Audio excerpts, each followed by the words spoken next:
Super Bowl I was in Los Angeles. That was in 1967, if you can believe it. And Super Bowl 56 will also be in LA. But sports director Mick Schaefer tells us location might be the only similarity between these two games.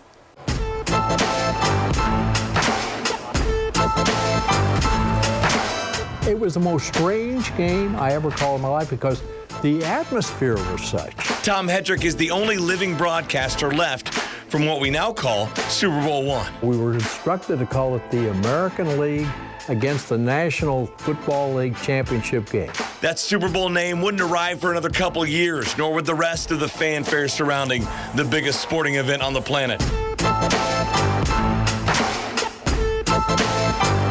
We did the press around the swimming pool. Everybody's sitting around the swimming pool, and the press came out. Hall of Famer Bobby Bell was the Chiefs' standout linebacker in Super Bowl I. People just send me stuff, man. 2 college bands played the national anthem at the game. They were the halftime show as well. 2 networks broadcast the game, CBS and NBC.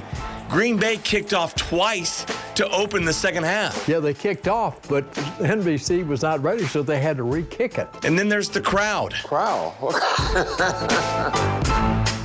Yeah, the announced crowd of 62,000 in the 93,000-seat LA Coliseum might have been a stretch. We got a bunch of Chiefs fans from all over LA. How you guys doing? The biggest thing I remember about that game is the Coliseum was empty. You could buy a 40-yard line ticket for $12. But we were trying to figure out who in the world is going to pay $12. The game itself between the storied Packers and the upstart Chiefs of the AFL was close at halftime. 14-10, and we had 4 more yards than they did. The difference in the game was 2 mistakes we made, interception, a fumble. Green Bay walked away a 35-10 winner that day.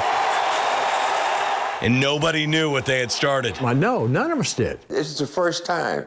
It's like the first time when people going to the moon, you know.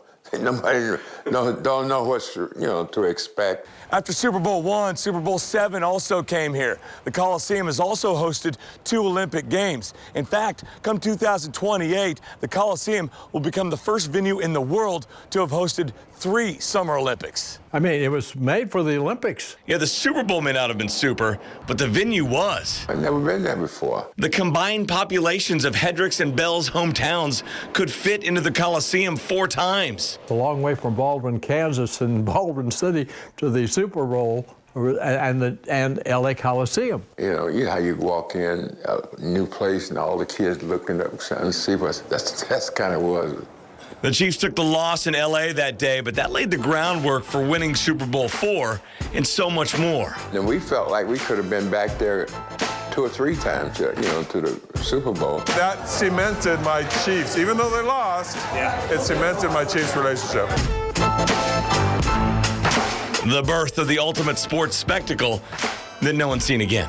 And after the game, they burned up the film or something like that. It truly was the most strange game. Mick Schaefer, KSHB 41 Sports.